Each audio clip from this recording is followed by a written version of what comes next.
Olá, bom dia. Uma das vereadoras mais votadas na última eleição no Rio de Janeiro, Marielle Franco, do PSOL, foi assassinada a tiros ontem à noite no centro da cidade. A vereadora de 38 anos estava no carro com o motorista, que também morreu baleado. Os atiradores fugiram sem levar nada. A principal suspeita dos investigadores é execução. Marielle defendia os direitos humanos e defendia os moradores de favelas. Pouco antes de ser assassinada, ela participou de um encontro com mulheres negras. É a gente que está morrendo, é o nosso povo que está morrendo, então a gente tem que lutar para avançar. Você vai ver também as dificuldades de quem tenta se inscrever no FIES, o Programa de Financiamento Estudantil do Governo Federal. O site deu tanto problema que o prazo foi prorrogado. Numa cidade do Maranhão, a merenda nas escolas se resume a meia espiga de milho. Os alunos dizem que passam fome. Apesar da conta de luz nas alturas, o brasileiro ainda passa em média 14 horas por ano no escuro. Até na capital federal, as quedas de energia são frequentes. Preocupado com a proliferação de mosquitos e com a desordem, a Prefeitura de Fortaleza vai rebocar carros velhos abandonados pelas ruas. O Ceará teve o maior número de casos de chikungunya no país. Uma feira reúne em São Paulo centenas de jovens inventores. As ideias mais criativas podem virar produtos que vão facilitar a vida de muita gente. São estes os nossos destaques. E hoje é quinta-feira, dia 15 de março. Bom Dia Brasil está começando.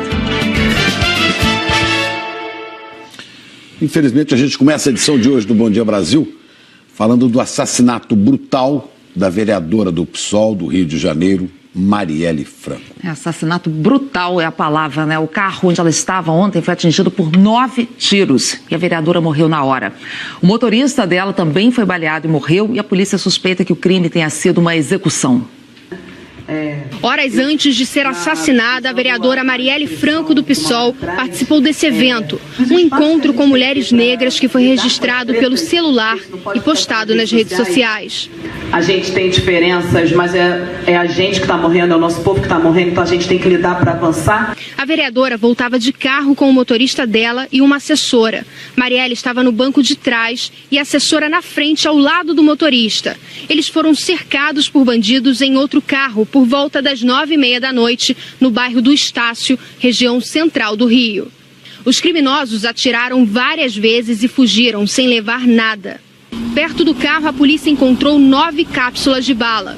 A vereadora foi atingida por 4 tiros na cabeça. O motorista Anderson Pedro Gomes, de 39 anos, também morreu na hora. A assessora ficou ferida por estilhaços. Estas imagens divulgadas pelo Jornal Extra mostram a assessora consciente momentos depois do crime ao lado do carro.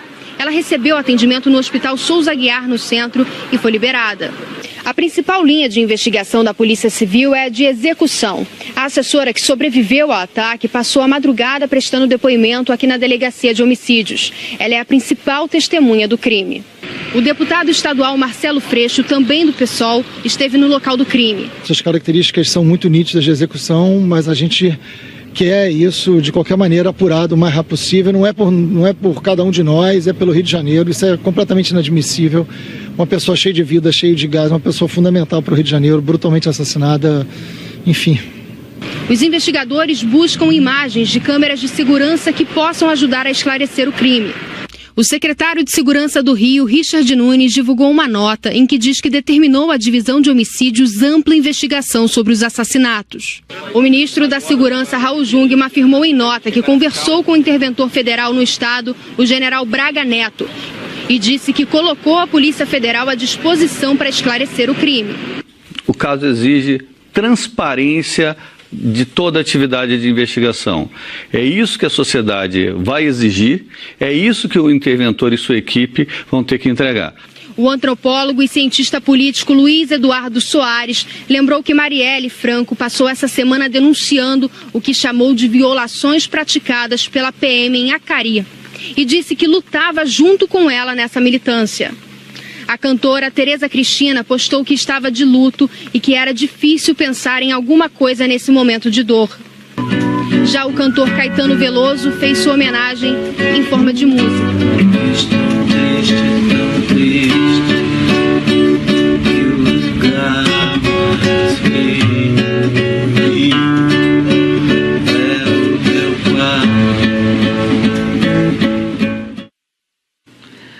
Marielle Franco foi a 5ª vereadora mais votada nas últimas eleições no Rio. Na Câmara, atuou na defesa dos direitos humanos e na luta pela mulher e pelos moradores de favelas. Marielle se dizia cria da favela da Maré, onde nasceu e cresceu na zona norte do Rio de Janeiro. Tinha 38 anos. Socióloga formada pela PUC-Rio, ela era mestre em administração pública pela Universidade Federal Fluminense. E fez a dissertação do mestrado com o tema UPP, a redução da favela a 3 letras. Marielle começou a militância em direitos humanos depois de ingressar no pré-vestibular comunitário. Ela perdeu uma amiga, vítima de bala perdida num tiroteio entre policiais e traficantes no Complexo da Maré. O debate sobre a favela e as políticas públicas alternativas para a favela é fundamental. Então essas são bandeiras que vão estar presentes aí no mandato na Câmara. A vereadora trabalhou em organizações como a Brasil Foundation e no Centro de Ações Solidárias da Maré. Coordenou a Comissão de Defesa dos Direitos Humanos e Cidadania da Assembleia Legislativa do Rio de Janeiro, ao lado de Marcelo Freixo. Era presidente da Comissão de Defesa da Mulher da Câmara do Rio. Se tem altos índices de violações com relação às mulheres, precisa ter atendimento, precisa ter acolhimento. Na Câmara, apresentou um projeto para a criação do Dossiê da Mulher Carioca, para levar a Prefeitura do Rio a compilar dados sobre violência de gênero na cidade. Um dia antes de morrer, Marielle protestou nas redes sociais contra o assassinato de um jovem que voltava da igreja numa favela do Rio. E perguntou: quantos mais vão precisar morrer para que essa guerra acabe? Marielle deixou uma filha de 19 anos. É o jovem, porque ela protestava, era Matheus Melo, que foi morto, segundo familiares, por soldados da Polícia Militar. Marielle era mulher, era negra, era defensora dos direitos humanos, de moradores das favelas, era contra a injustiça. Vamos ao vivo à divisão de homicídios do Rio de Janeiro, lá está o repórter Diego Aidar. Quais são as últimas informações que você tem aí, Diego? Bom dia, Chico, Ana Paula, bom dia a todos. A assessora da vereadora Marielle Franco, que prestou depoimento durante a madrugada, saiu daqui da divisão de homicídios às 4 horas da manhã, depois de 5 horas de depoimento. Ela deixou a delegacia traumatizada, está muito abalada com tudo que aconteceu, preferiu não conversar com os jornalistas. A polícia não divulgou o conteúdo do depoimento da assessora. Esse é o carro onde estavam a vereadora, o motorista e também a assessora. Pelo menos 9 tiros atingiram esse carro. A gente está vendo aí que os peritos sinalizaram a quantidade de tiros. Eles também tentaram identificar amostras de impressões digitais, um trabalho que pode ajudar na investigação da polícia. O corpo da vereadora permanece no Instituto Médico Legal. Precisa ainda a família ir até lá para fazer a liberação. O velório deve acontecer ainda essa manhã na Câmara de Vereadores do Rio. Chico e Ana Paula. Essa imagem mostra bem a violência desse crime, Diego. Obrigada pelas informações. E o assassinato da vereadora Marielle Franco teve destaque também na imprensa internacional. Então vamos para Londres falar com a Cecília Malan. Cecília, o que as organizações, os jornais internacionais falam desse crime tão brutal? A Anistia Internacional, Ana, pediu uma investigação rigorosa do assassinato da vereadora Marielle Franco e o crime teve repercussão na imprensa estrangeira. O britânico The Guardian diz que ela denunciava táticas agressivas da polícia nas favelas controladas pelo tráfico. O argentino Clarín destaca a comoção provocada pelo crime e lembra que Marielle voltava de um ato sobre o empoderamento das mulheres negras. O espanhol La Vanguardia destaca que ela teve uma carreira marcada pela defesa dos direitos humanos. O jornal americano The Washington Post também destacou a notícia e falou da comoção diante da morte brutal de Marielle. Ana, Chico. Lembrando, né, Cecília, que também foi assassinado o motorista da Marielle. A gente vai voltar a falar disso aqui nesta edição, mas a violência não para. O monstro da violência está solto no Rio de Janeiro. Ontem à noite, mais uma pessoa, um homem, foi morto a tiros quando saía de um restaurante na Zona Oeste, na Barra da Tijuca. Marcelo Diotti da Mata foi baleado no estacionamento. Testemunhas contaram que 2 homens com fuzil fizeram vários disparos. Marcelo Diotti era casado com a MC Samanta, que foi mulher do ex-vereador Cristiano Girão, apontado como chefe de uma milícia na Zona Oeste. Em junho do ano passado, Marcelo e a mulher já tinham sofrido um outro atentado. A divisão de homicídios investiga esse caso. Na Zona Norte do Rio de Janeiro, um homem foi assassinado na frente do filho de 5 anos. A polícia disse que Cláudio Henrique Costa Pinto, de 43 anos, foi morto num assalto. Ele estava acompanhado desse filho de 5 anos que não se feriu. Os bandidos fugiram, levando o carro da vítima. Guerra no Rio de Janeiro. Vamos falar de outro assunto agora que pode afetar a vida de muita gente. A partir de abril, não vai ter mais carteiro todos os dias. Os Correios vão começar a distribuir as correspondências em dias alternados. Vamos saber mais então com a Juliana Morrone. Juliana, bom dia. É uma regra que por enquanto não vale para todas as cidades, né? Explica pra gente como é que vai ficar. Oi, Ana Paula, bom dia, Chico, bom dia a todos. Não vale, mas são mais de 700 cidades que vão ter essa nova forma de distribuição dos Correios, dia sim, dia não. E olha, vale também para boletos de cobrança, contas bancárias, é bom ficar atento com a data de vencimento. O carteiro Rubens trabalha de segunda a sexta e sempre cumpre o mesmo trajeto. Tem morador já acostumado a conferir as correspondências todos os dias, mas nem sempre a notícia é boa. Costumo pedir coisa de fora, mas eu vejo que quando já chega aqui, já está aqui no Brasil, eles demoram. Já está em posse dos Correios, eles costumam demorar para entregar.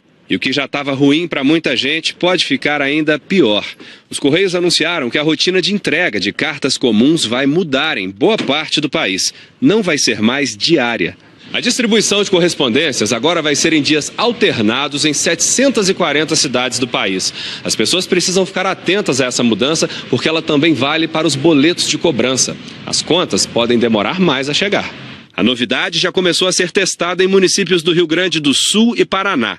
Até 2019, a cada mês, o serviço alternado será levado a mais 50 cidades.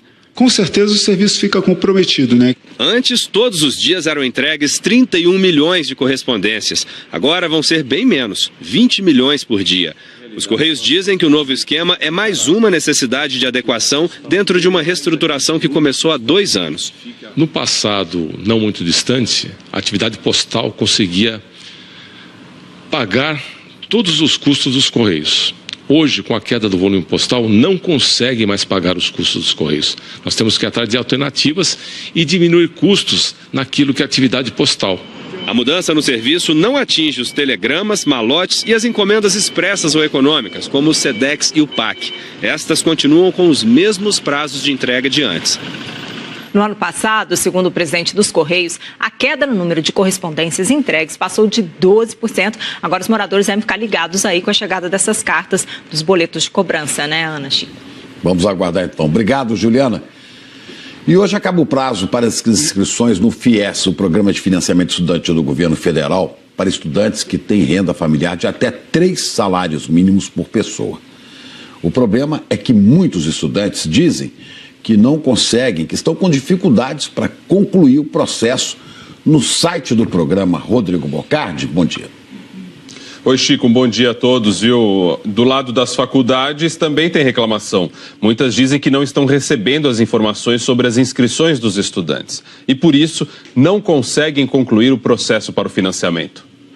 A expectativa era fazer a tão sonhada faculdade de engenharia com a ajuda do FIES, o Programa de Financiamento Estudantil do Governo Federal. Mas a realidade foi bem diferente. As dificuldades começaram quando o Guilherme entrou no site do programa para se inscrever. Primeiro foi o botão iniciar. Ele não liberava o botão para eu começar a fazer minha inscrição no FIES. E eu ligava lá, demorava um tempão para eles falavam que ia resolver e demorava.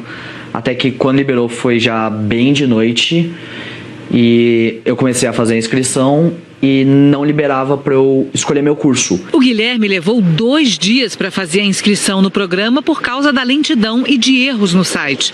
E quando finalmente conseguiu, recebeu a informação de que só vai poder financiar 9% do valor da mensalidade. O que é completamente inviável, porque o curso é de R$ 619, não dá, não tem como. O estudante se enquadra nas regras do novo FIES, lançado no ano passado pelo governo. Agora, no primeiro semestre, o programa vai oferecer 300 mil vagas em 3 categorias de financiamento. 80 mil delas são para estudantes com renda familiar de até 3 salários mínimos por pessoa. Esse grupo não paga juros. Por causa das dificuldades que milhares de candidatos enfrentaram no site, o prazo de inscrição foi prorrogado e termina hoje. Assim que o aluno se inscreve no site do FIES, FIES, os dados são enviados para o CIS-FIES, uma outra página na internet que é acessada só pelas faculdades. As instituições checam as informações e emitem o documento de inscrição que o aluno vai apresentar ao banco. Só que algumas faculdades dizem que a transmissão dos dados dos estudantes está apresentando problemas. Muitas fichas de inscrição são enviadas com informações incompletas e aí não dá para concluir o processo de matrícula. Desde que as inscrições no FIES começaram na semana passada, o Sindicato das Entidades Mantenedoras dos Estabelecimentos de Ensino Superior vem recebendo 200 reclamações por dia de instituições de todo o país. Os dados estão chegando incompletos para as faculdades, mesmo quando o aluno preenche tudo corretamente. Na ficha de inscrição está correto. Então, você olhando para a ficha de inscrição e olhando para o site para você aprovar, não tem a informação correta. Certeza, tanto do lado da faculdade, que não tem o sistema certo para aprovar o aluno, e a certeza do aluno se realmente ele vai conseguir estudar ou finalizar o seu estudo, porque tem aluno que está estudando e que precisa do FIES agora porque perdeu o emprego, por exemplo. E olha, acredite, viu? O Ministério da Educação disse em nota que não há problema no site do FIES para a complementação das informações dos alunos. A culpa é do cidadão, a culpa é dos alunos. Essa parte é por minha conta, na verdade. E que o valor percentual do valor financiado é estabelecido pela legislação do programa. O MEC também afirma que acompanha o processo de perto. Assim fica difícil, né, Chico e Ana? Mas só o que faltou dizer mesmo, né, Rodrigo? Porque está claro aí, a gente mostrando vários exemplos, e não é de hoje, de problemas no site do FIES. Está difícil, realmente. Será que estão todos mentindo? Isso parece descaso mesmo de ministério, de autoridades, com essa coisa que para eles não tem muito sentido, parece, né? Educação. Olha, seguindo aqui, Rodrigo, falando de dificuldades enfrentadas por estudantes, olha essa situação no Maranhão, que é absurda. Na cidade de Aldeias Altas, sabe o que alunos da rede municipal de ensino comem na merenda escolar? Apenas a metade de uma espiga de milho. Na cozinha desta escola, baldes cheios de milho para a merenda das crianças. E não é nenhuma espiga inteira, só a metade. Aí eles comem o milho, uma banda inteira.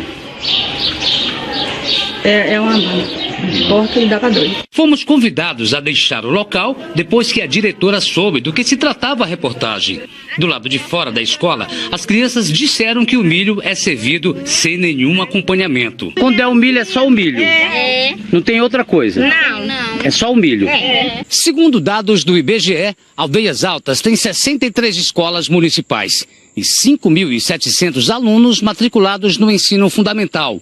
Nós procuramos a Secretaria de Educação do município para saber por que estão servindo milho na merenda escolar das crianças. Na realidade, a merenda, ela não é uma refeição, ela é uma merenda. O recurso que vem para a merenda, ela não vem para uma refeição, ela vem para a merenda.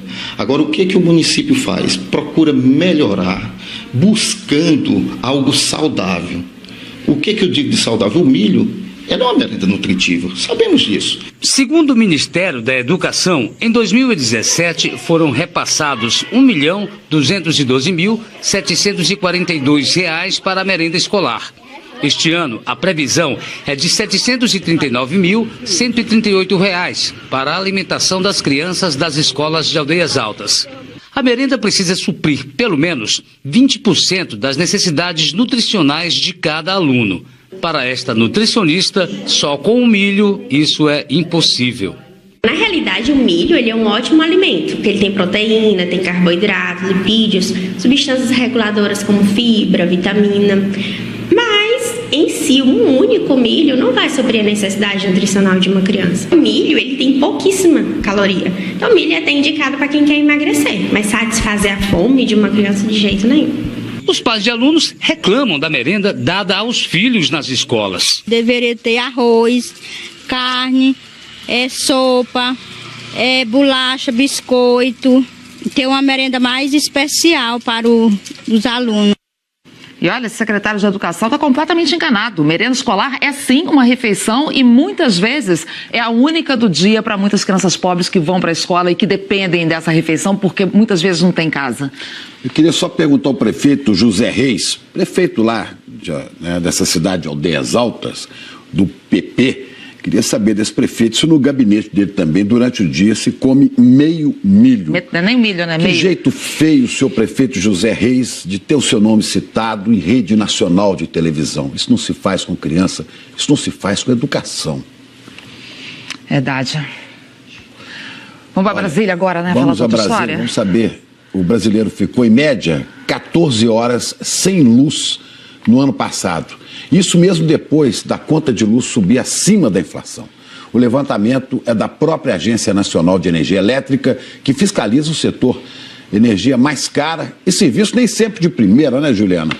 Ô, Chico, vamos combinar que às vezes o serviço é de quinta, né? Vem o apagão, queima eletrodoméstico, é um transtorno dentro de casa. Nos últimos 3 anos, a tarifa média dos consumidores residenciais acumulou alta média de 31%, segundo a Abrace, que é a Associação de Consumidores de Energia Industriais e Livres.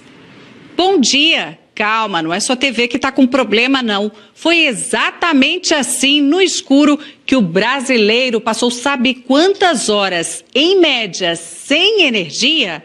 14 horas e 20 minutos ao longo de todo o ano passado. Também, em média, foram 8 interrupções no fornecimento. E assim, haja vela. Essas aí foram da última queda de energia. Tem também lanterna em cada cômodo da casa, do bairro mais chique de Brasília. Você chegar em plena escuridão dentro de casa é realmente uma insegurança muito grande. Das 33 maiores empresas, a Companhia de Energia de Brasília está na 20ª posição, ou seja, continua fazendo muita gente ficar sem luz. Isso porque ela já melhorou em 2017. Tá ruim em Brasília, mas 13 estão piores. Eletrobras de Alagoas é a penúltima. O último lugar é da Enel de Goiás, com o pior índice de duração e frequência das quedas de energia. Esse protesto foi por isso. Isso é contínuo, todos os dias à noite acaba a energia. E acaba a paciência dos moradores. O ranking deles é o de quem teve mais prejuízo. Tinha um trabalho para entregar valendo como P1, valendo 8 pontos, e eu fiquei sem entregar porque a minha impressora não estava funcionando por causa da falta de energia. Ficou até de madrugada. Preciso de energia para minha câmara fria que está lotada, com pelo menos R$15 mil de mercadoria entre pescados e carnes. Ou seja, eu não funciono aqui sem energia. E considerando as melhores, a EMG de Minas Gerais vem em primeiro lugar e a Semar do Maranhão em segundo. A Agência Nacional de Energia Elétrica disse que os serviços melhoraram, mas que nenhuma concessionária conseguiu chegar no ideal.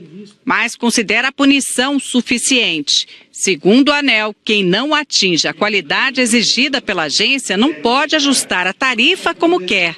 E todas têm que restituir o consumidor pelos dias sem luz. A somatória das concessionárias pagaram algo próximo de R$400 milhões por ano com essa compensação. Então não é um número desprezível. Para o especialista, o preço é alto para a qualidade do serviço. Ele concorda que as empresas melhoraram, mas precisam fazer muito ainda, melhorar a gestão. O uso das ferramentas adequadas, né?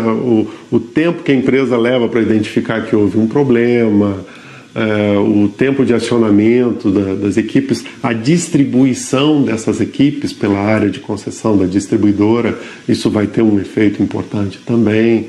Então, áreas que estão mais sujeitas a problemas tem que ter um número maior de equipes. Importante também é a prevenção. As empresas alegam problemas da natureza, quedas de árvore e raios. Difícil é o consumidor engolir. O que mais me dói é o cliente chegar na loja e a gente ter que negar o atendimento. A Eletrobras Distribuição Alagoas disse que investiu mais de R$90 milhões em melhorias no sistema elétrico e que tem melhorado seu desempenho atendendo às metas estabelecidas pela ANEEL. A distribuidora de energia de Goiás, que tem novo controlador desde fevereiro do ano passado, disse que investiu R$830 milhões para ampliar e modernizar a capacidade da rede e que vai investir mais R$2 bilhões até 2020. Nós não tivemos resposta da SEB de Brasília, da Companhia de Eletricidade de Brasília. E aí, Ana, sabe o que acontece na prática? Vem um apagão, acaba a luz, o consumidor liga para a companhia de eletricidade e aí a atendente naquele escuridão total, pede qual o número do seu contrato? Dá uma olhadinha aí, acha a conta uma de lanterna, luz. né? É assim. Sabe que aqui no Rio, Juliana, tivemos uma dessas temporais há pouco tempo atrás, as pessoas ficaram uma semana sem luz. Também, além da prevenção, tem essas dificuldades do serviço de restabelecer a luz quando os problemas acontecem, né? Obrigada, viu? Até mais. Até mais. O Ministério da Saúde divulgou um novo balanço sobre o surto de febre amarela no país. O número de pessoas que morreram com a doença de julho do ano passado para cá chegou a 300. Olha aqui, vamos ver aqui, olha. Os casos confirmados de febre amarela subiram para 920, então 300 e 920 casos. Em uma semana só, foram mais de 40 mortes e 74 novos casos confirmados. Vamos ver no nosso mapa os estados com o maior número de mortes. Olha, Minas Gerais, São Paulo e Rio de Janeiro. Olha só, em Minas, 130 mortes, São Paulo, 120, 49 no Rio. Nesse mesmo período também, uma pessoa morreu no Distrito Federal e no Espírito Santo foram 5 casos, mas nenhuma morte. Olha, já está valendo em Fortaleza a lei que autoriza os agentes de trânsito a rebocarem os carros velhos abandonados pelas ruas.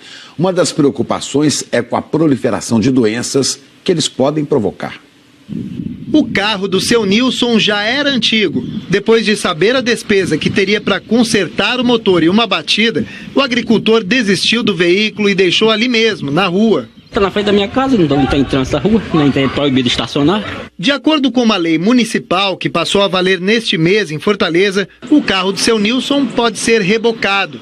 O órgão de trânsito vai agir quando receber denúncias. No local, o abandono tem que ser constatado de acordo com algumas características especificadas na lei, como, por exemplo, o mau estado de conservação da carroceria, falta de placa de identificação, vidros e portas quebrados. A situação é comum pela cidade. Alguns carros viraram sucata nas ruas e calçadas. Acho que o dono tinha que ter um pouco de zelo, né? Pelo que era ele tinha que cuidar, não deixar jogado assim. Não tem condição de encostar dentro da garagem. Cria inseto, cria cobra, cria tudo, né? Este é um dos problemas que motivaram a lei, além da ocupação do espaço público. O Ceará teve o maior número de casos de chikungunya no país ano passado. E este ano já é o estado com mais registros da doença no Nordeste. Os carros podem acumular água da chuva e virar criadouros do mosquito Aedes aegypti, transmissor da doença. Ao receber a denúncia, os agentes de trânsito vão dar um prazo de 5 dias para os donos dos carros retirarem os veículos. Se tiver de acordo com essas especificações da lei, o veículo será removido ao pátio e dentro de um prazo de 60 dias, como está previsto no artigo 328, ele será leiloado. Vamos saber agora de previsão do tempo? Isabela Camargo já aqui a postos para falar com a gente. Isabela, bom dia. Alerta de temporal hoje é para onde? Oi, Ana, bom dia para você. Chico, bom dia a todos. Temporal de verão lá para a região sul e o tempo está severo de verdade, tá? No oeste gaúcho pode chover mais de 100 milímetros, já está chovendo em muitas cidades. Agora, antes de detalhar o que pode acontecer hoje, eu preciso te mostrar as consequências da chuvarada de ontem. Em Curitiba, a gente vai começar pelo Paraná. Depois de um forte temporal, a água chegou a invadir uma escola, um colégio durante a aula. As ruas ficaram parecendo rios e parques foram tomados pela enxurrada, como você está vendo aí. Já em Mato Grosso, a BR-163, no município de Itaúba, teve que ser interditada depois do desmoronamento de parte da pista. O desvio agora aumenta a viagem em cerca de 100 quilômetros. Aqui na capital paulista, a tempestade chegou no fim da tarde, 18 árvores caíram de ontem para hoje e algumas ainda estão pelo caminho. Já lá no Maranhão, em São Luís, os ônibus não conseguiam passar pela água, carros ficaram submersos, o mercado central ficou alagado e a previsão é de mais chuva em parte do Nordeste. Vou te mostrar pelas imagens de satélite, nesse momento, como é que estão as nuvens de chuva. Veja só, o Maranhão. E aí as áreas de estabilidade se espalham aqui pela região norte, centro-oeste, sudeste e sul. Olha só, as bombas, né? O aglomerado de nuvens, de cumulonimbus. Desde a madrugada já choveu muito em Alegrete, no Rio Grande do Sul. Rio de Janeiro, bairro de Jacarepaguá, 60 milímetros e Caldas, em Minas Gerais, 52. E hoje você vai ver, então, em detalhes, que nós temos, então, pancadas de chuva, de novo, do Amapá até o Acre, Rio Grande do Sul, Rio de Janeiro, pegando aqui o Triângulo Mineiro, norte de Minas, sul da Bahia, avançando pelo Piauí até o norte do Ceará. Aqui é interessante porque a zona de convergência intertropical tem provocado muita chuva só aqui na faixa norte. Essa umidade não está conseguindo avançar aqui para o interior interior hoje do Ceará, mas também vai provocar mais chuva, então, no Maranhão. Tempo firme, hoje, mais áreas do Nordeste, todo o estado do Rio Grande do Norte, Paraíba, Pernambuco, Alagoas, Sergipe, norte aqui da Bahia, a parte leste do Piauí, uma partezinha aqui do Pará, norte do Amazonas, até aqui a cabeça do cachorro, Roraima, e mais uma vez aqui parte de Minas, Espírito Santo e a porção norte do Rio de Janeiro. As temperaturas ficam assim: 33 graus em Cuiabá, Belo Horizonte, 34 em Vitória, 31 em São Paulo e 35 no Rio de Janeiro. Chico e Ana, abafado hoje, tá? Para vocês, e com chuva aí a qualquer hora do dia.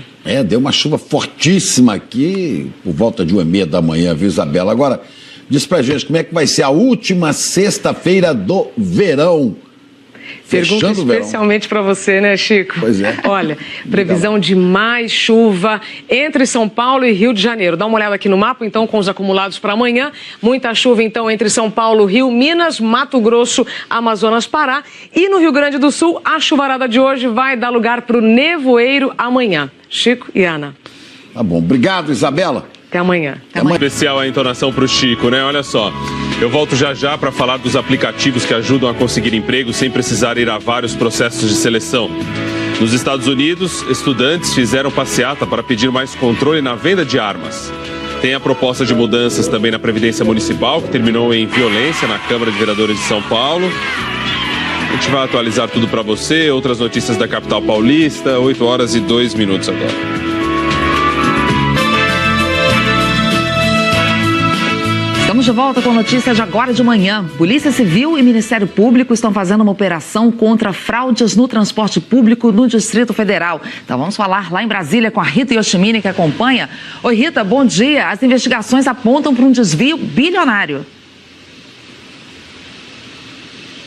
Bom dia, Ana. Chico, bom dia você que nos assiste. É isso mesmo, Ana. Os investigadores estimam que o rombo chegue a 2 bilhões de reais em 3 anos. Cerca de 300 policiais civis cumprem desde cedo 45 mandados de prisão.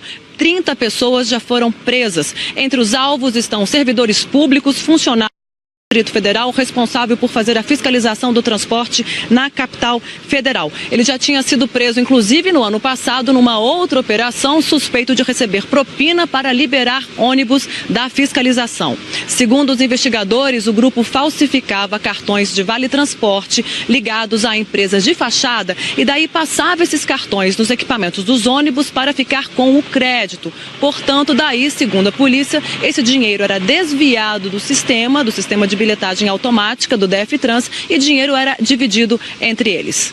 Ana, Chico, é com vocês. Obrigado, Rita. Olha, a gente agora fala de uma nova tendência de seleção de candidatos a vagas de trabalho. São as plataformas que enviam o videocurrículo. Vou voltar a falar com o Rodrigo, porque parece, né, Rodrigo, que a tecnologia está tornando todo esse processo de recrutamento mais rápido, mais barato. Está mudando tudo, hein? Tudo em vídeo. É bom para as empresas e também para quem está procurando emprego. O candidato troca aquele currículo escrito por um vídeo falando das suas afinidades com a vaga desejada, por exemplo. E só na última etapa aí os selecionados participam da entrevista presencial. É com agilidade e competência que os garçons deste restaurante na Zona Sul de São Paulo trabalham. E para conseguir a vaga, não teve aquela história de bater na porta com o currículo na mão. De um ano para cá, o processo de seleção para trabalhar aqui no restaurante mudou. Para conseguir uma vaga, os interessados, acredite, não precisaram nem sair de casa. Foi assim, de um jeito diferente, pelo celular. O Glauco, que é gerente de RH do restaurante, contratou uma empresa 100% digital que faz a ponte entre quem está procurando alguém no mercado e quem quer trabalhar. E é tudo pela internet. No passado, eu tinha uma média de 21 dias para entre abrir e fechar uma vaga. Hoje eu estou fazendo isso em 7 dias, né? Uma semana praticamente. Entre divulgar a vaga, fazer todo o processo de triagem, entrevistas digitais e finalizar aí com a entrevista presencial. Eu ganho em volume para na parte do recrutamento e consigo selecionar melhor esses candidatos a partir do material que eles descrevem. O Henry percebeu essa mudança no mercado e há um ano criou uma empresa que seleciona candidatos com vídeos e entrevistas online. Até agora, 2.300 pessoas já foram contratadas. Você consegue ser mais profundo no processo seletivo. Se você torna tudo digital, o candidato finalista ou os finalistas, você vai poder dedicar muito mais tempo para ele. Então, para ter certeza que realmente é o que ele está buscando e realmente é o que a organização está buscando. A Vânia conseguiu um emprego assim, vendendo o peixe dela pela internet. Foram 4 etapas virtuais. O Stefano também está no time dos digitais. Em vez de entregar um currículo na empresa, ele mandou um vídeo. Entrei na vaga, eu respondi as perguntas, então cada pergunta tinha 30 segundos para responder, então eu respondia dentro do tempo, do cronograma que eles perguntavam, e depois eu enviei o vídeo. Aí foi só aguardar o retorno. Valeu a pena. Valeu a pena. Tem só 8 meses que a Camila criou a startup que selecionou o Stefano, e já são 14 mil cadastrados e 90 empresas. Ela diz que toda a tecnologia facilita mesmo a vida de quem tem um emprego para oferecer, mas não tira a importância do olho no olho. É bem dinâmico, é bem fácil, né? Otimiza muito aí todo o processo seletivo para ambos. Nós não eliminamos a entrevista presencial. Acreditamos que essa entrevista é muito importante, o olho no olho. Os especialistas em recursos humanos dizem que conseguir emprego sem pôr o pé na rua já é uma tendência em todo o Brasil. Você provavelmente vai precisar cada vez mais medir em que momento você aplica ou como é que você compõe muitas vezes o seu processo seletivo para usar de ferramentas como essas que acabam beneficiando sim todo o processo, dando agilidade, muitas vezes trazendo até mais independência e parcimônia ali para todo um projeto. Dá para participar, de repente, de mais processos, economia de tempo e dinheiro para quem busca a vaga, né? O pessoal de recursos humanos diz também que este método de seleção é muito útil para quando há uma contratação de um grande número de pessoas de uma vez só. Assim, eles têm a chance de ver muitos candidatos. Agora, Chico e Ana Paula, está aí a força, o poder da comunicação, de se comunicar bem, de se colocar bem aí nesses vídeos todos. É verdade, porque numa hora dessa, né, Rodrigo, tem que ter um certo talento também para vender seu peixe no currículo. Para se apresentar no vídeo, né? Até já, viu? Até já. Agora, olha essa história. Bandidos estão usando carro com barras de ferro para arrombar lojas em São José dos Campos, no interior de São Paulo. Para se proteger da já chamada gangue da marcha ré, os comerciantes estão até investindo em segurança, mas não está adiantando. Isso é o que sobrou nos mostruários dessa loja de roupas. O resto foi roubado pela quadrilha. A ação foi gravada pelas câmeras de vigilância. 2 homens usando capuz vão até a porta da loja e ficam olhando a movimentação na rua.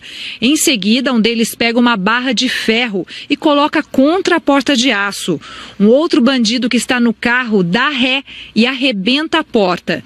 Os 3 dão chutes para derrubá-la, entram na loja, pegam as roupas e vão jogando no porta-malas do carro. Nesse momento, o morador que passava pelo local de carro para e tenta espantar os bandidos. Outros moradores aparecem e fazem o mesmo, até os criminosos fugirem. Em São José dos Campos, são vários assaltos como esse. Nessa loja, os bandidos batem com um carro na porta. Algumas mercadorias caem no chão. O ladrão entra, joga uma tela de computador e segue para trás do balcão. Depois entram mais 3 homens, todos encapuzados. Um segue para o fundo da loja e vasculha o cofre. Um outro pega uma mercadoria no balcão. O grupo vai embora levando dinheiro e um computador. Essa loja de roupas também foi alvo dos bandidos. Eles estouram a porta com um carro e depois pegam várias peças. Na loja de motos foram 5 assaltos em um ano. No último, os bandidos usaram uma marreta para entrar, roubaram produtos e fugiram em um carro. Como esse crime está cada vez mais comum, os comerciantes tentam se proteger como podem. Nessa loja aqui foram instaladas barreiras de concreto para dificultar a entrada dos ladrões.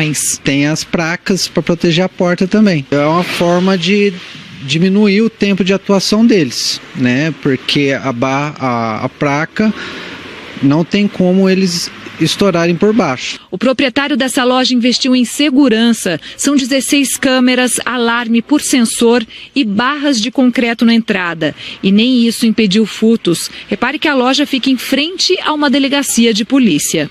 cada vez mais você tenta alarme, monitoramento, todo tipo de segurança, tudo, mesmo assim você atacar. Então a sensação de que você corre e não chega a lugar nenhum, entendeu?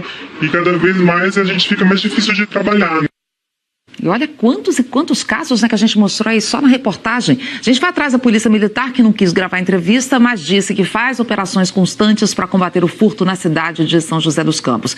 E disse que conseguiu prender 6 pessoas suspeitas de pertencerem a uma quadrilha que rouba lojas, mas não confirmou se esses presos faziam parte de um desses grupos aí mostrados na reportagem. Mas agora, desse jeito, o cidadão podia parar de pagar imposto, né? Pagar imposto para quê? Essas pessoas não... mas tem que pagar imposto e tem que fazer. Tem que cobrar, né? Tem que cobrar a solução, tem a segurança. Mas tem que fazer a sua própria segurança. Que absurdo, que ponto chegamos. E você vai ver daqui a pouco mais um golpe contra os aposentados. Tem gente pagando mensalidade de associação de que nunca ouviu falar. A confusão no protesto de professores na Câmara de Vereadores de São Paulo. E a feira que reúne invenções incríveis de estudantes, você vai ver já. Agora 8h14, 8h15, hora de Brasília.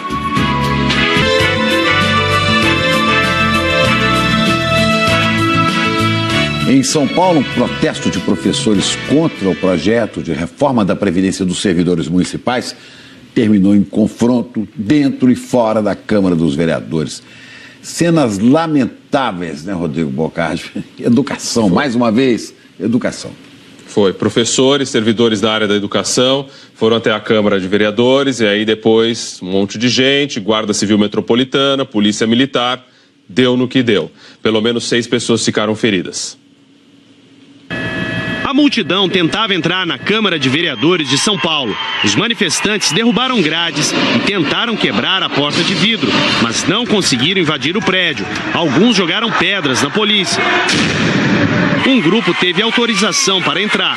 Uma sala pequena para o tamanho do público, o clima também esquentou. Esta professora foi agredida no rosto. O Sindicato dos Servidores acusou a Guarda Civil Metropolitana de ter ferido a servidora. Houve um tumulto desnecessário, machucaram uma servidora. A sessão chegou a ser suspensa e retomada no plenário, onde os vereadores aprovaram na Comissão de Constituição e Justiça o projeto que aumenta a contribuição dos servidores para a Previdência Municipal. O projeto aumenta o percentual de contribuição de 11% para 14%.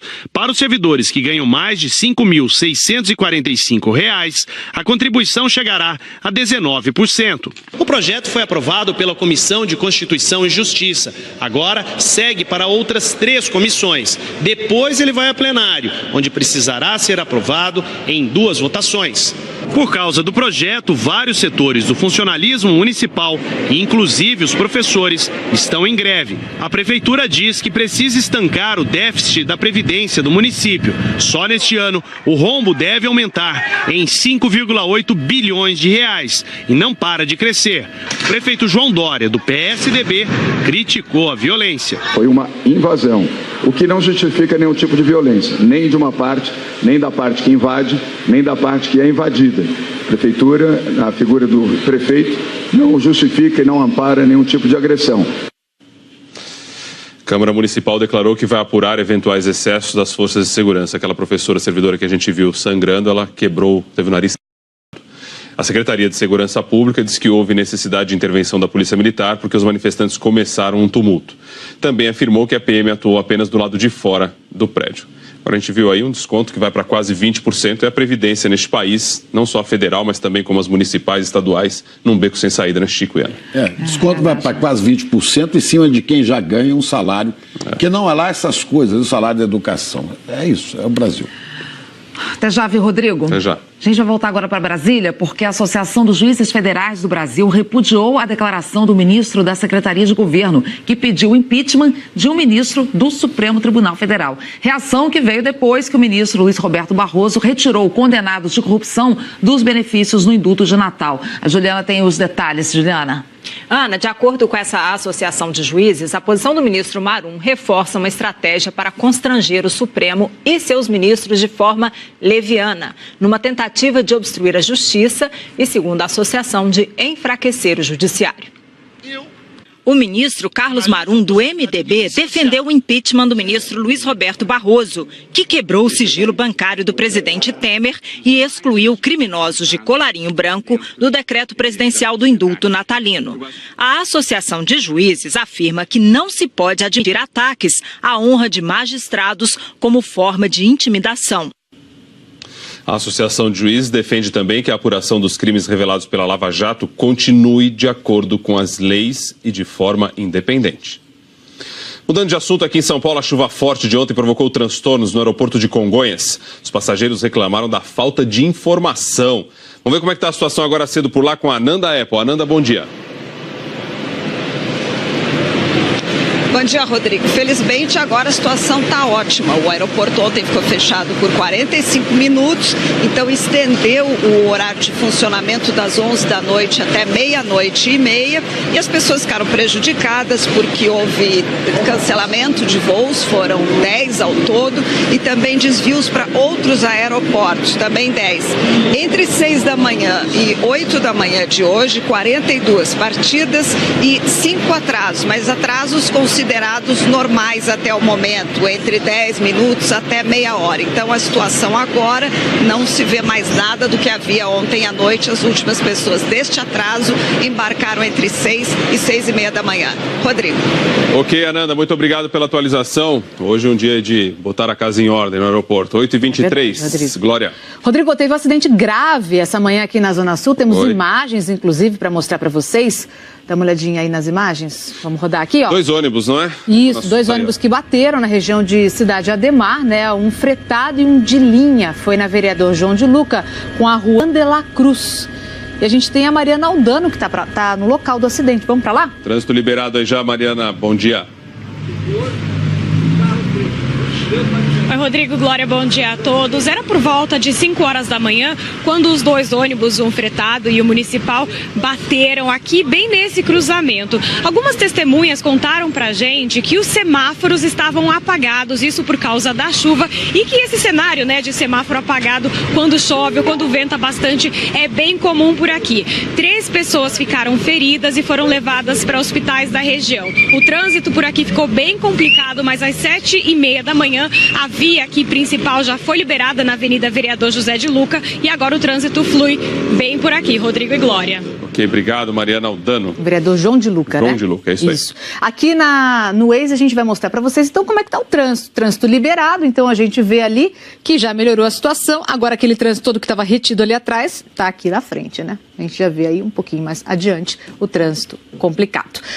Teve tumulto e depredação na estação Manuel Feio da linha 12 Safira da CPTM, Rodrigo. Vamos dar uma olhadinha em algumas fotos que uma telespectadora mandou pra gente. Essas fotos foram feitas agora de manhã pela Letícia Natália, que estava lá na estação, viu? Um pouquinho depois da confusão. O tumulto começou com ambulantes e vendedores de bilhetes irregulares, Rodrigo. Segundo a CPTM, quando esses vendedores de bilhetes foram abordados pelos seguranças, eles saíram quebrando tudo que estava em volta e depredaram as catracas. Um dos vendedores ficou ferido, foi levado para um pronto-socorro. CPTM disse que seguranças e passageiros não se machucaram e a circulação dos trens não foi afetada. Valeu, Glória. Obrigado, viu? Nada. Um intervalinho, pessoal. Já vamos mostrar as ideias incríveis que os estudantes apresentam numa feira aqui em São Paulo. E ainda outras notícias da capital paulista. 8h25.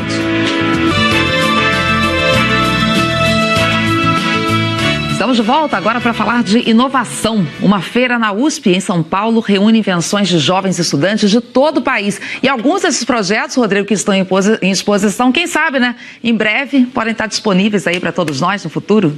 Isso aí, muita coisa interessante, viu, Ana? Vamos dar uma olhada juntos? E as empresas também, né, precisam ficar de olho nesses estudantes, porque as ideias têm mesmo potencial para conquistar os consumidores. Vamos ver.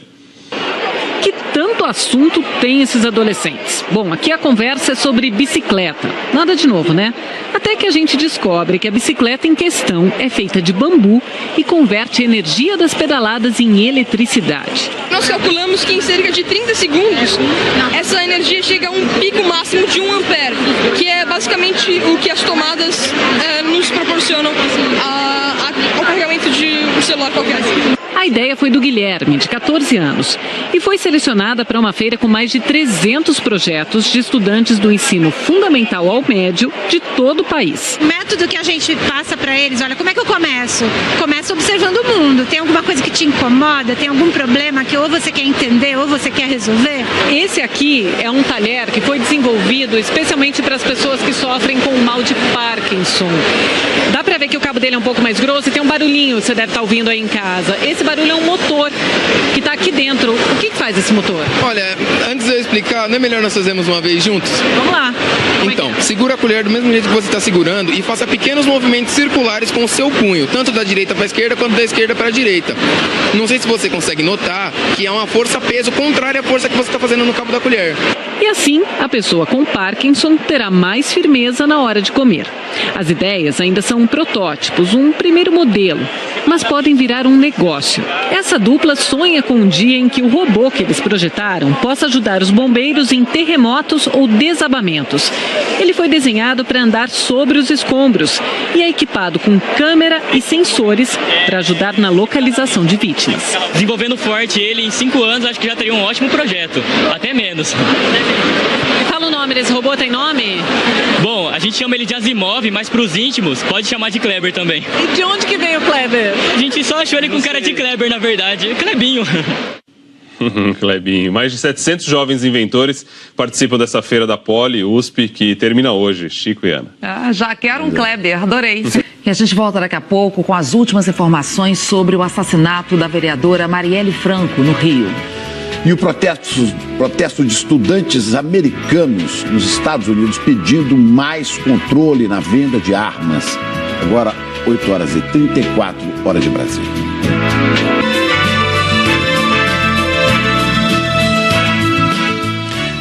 Enquanto no Brasil há quem se prepare para lutar contra o Estatuto do Desarmamento, nos Estados Unidos, milhares de estudantes saíram em passeata para pedir um controle maior sobre a venda de armas de fogo.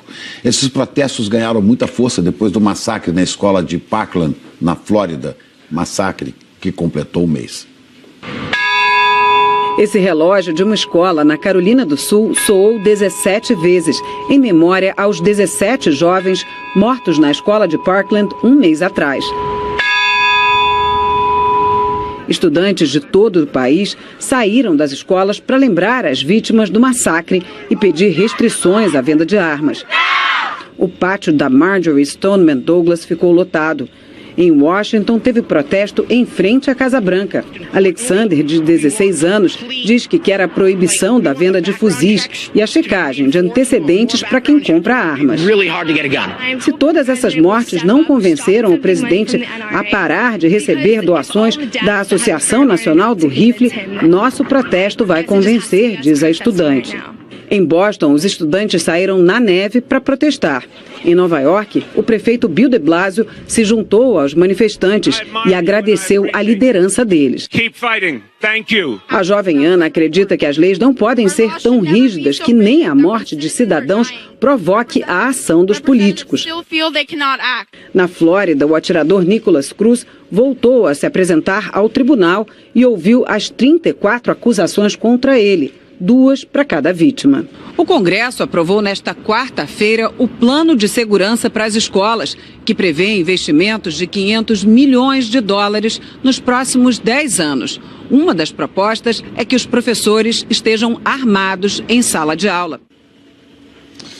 Isabela Camargo, 8h39. Bom dia, Rodrigo. Bom dia. Vamos.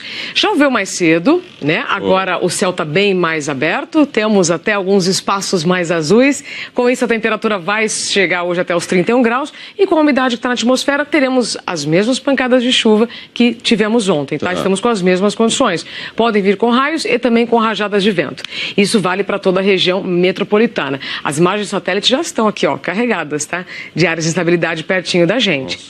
Então hoje vai esquentar e vai chover de novo. Amanhã, mais chuva e chuva volumosa. Inclusive amanhã teremos menos sol, tá? Não tantas aberturas como hoje. Veja, aqui na área da capital paulista, 20 a 30 milímetros só amanhã. Para o final de semana, a previsão dos meteorologistas é que o calor, então, avance aí dos 28 para os 30 graus e as pancadas de chuva fiquem também só à tarde. Bom, uma sexta cinza, então. Amanhã, sim. Valeu, obrigado, Isa. O Ministério Público Federal está investigando denúncias de cobranças indevidas em aposentadorias aqui no interior de São Paulo.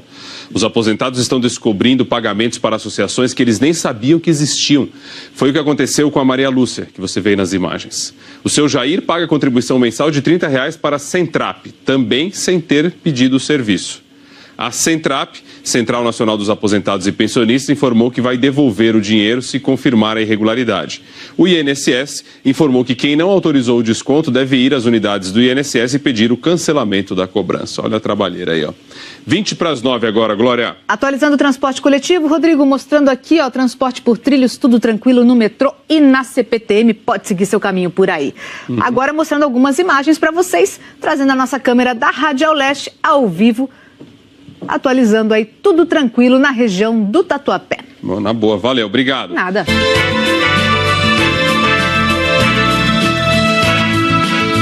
Você acompanhou no começo aqui do Bom Dia Brasil as informações sobre o assassinato da vereadora do Rio, Marielle Franco, do PSOL. A polícia trabalha com a hipótese de execução. A hipótese mais forte, foram 9 tiros no carro, nada foi levado. Uma nova perícia foi feita no carro. Diego Aidar acompanha, está aqui de volta com as últimas informações. Diego. É isso, Ana Paula e Chico, essa perícia complementar continua. Começou tem mais ou menos 20 minutos, agora os peritos têm mais tempo para trabalhar com um dia claro para fazer então as últimas observações. Agora há pouco eles usaram umas hastes metálicas para conseguir definir o ângulo e também a direção dos tiros. Pelo menos 9 disparos atingiram o carro onde estava a vereadora. Ela morreu com 4 tiros. O motorista também foi atingido e não resistiu. Uma assessora que estava junto sobreviveu. Ela prestou depoimento durante toda a madrugada aqui na divisão de homicídios. Marielle Franco tinha 38 anos. Foi a 5ª vereadora com mais votos nas últimas eleições no Rio. Ela foi assassinada quando voltava de um evento com mulheres negras na região central. O carro foi cercado por homens que fugiram sem roubar nada, o que leva a polícia a trabalhar com a hipótese de execução. A polícia acredita que eles sabiam exatamente onde estava sentada a Marielle, porque a maioria dos tiros atingiu justamente o lugar onde ela estava. O velório deve acontecer ainda essa manhã na Câmara de Vereadores aqui do Rio.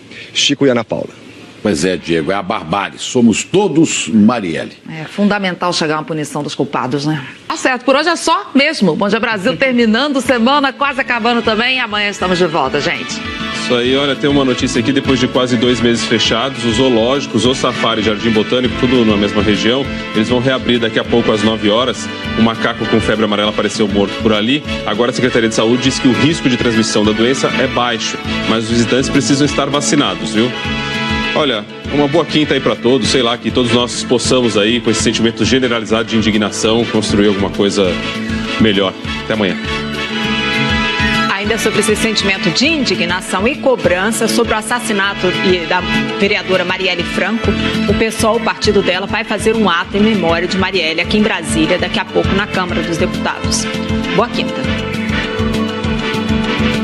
E eu me despeço com mais uma notícia triste. A guerra na Síria completa hoje 7 anos. 500 mil pessoas já morreram, mais de 20 mil crianças e metade da população teve que sair de casa.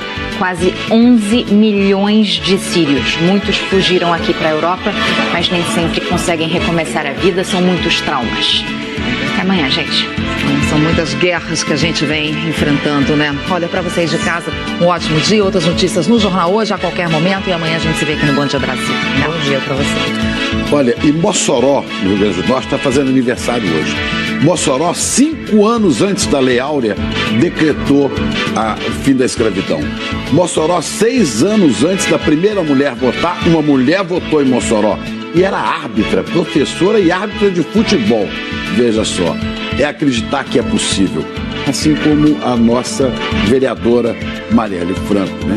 Que disse, estava ontem no encontro antes de morrer, jovens negras movem estruturas.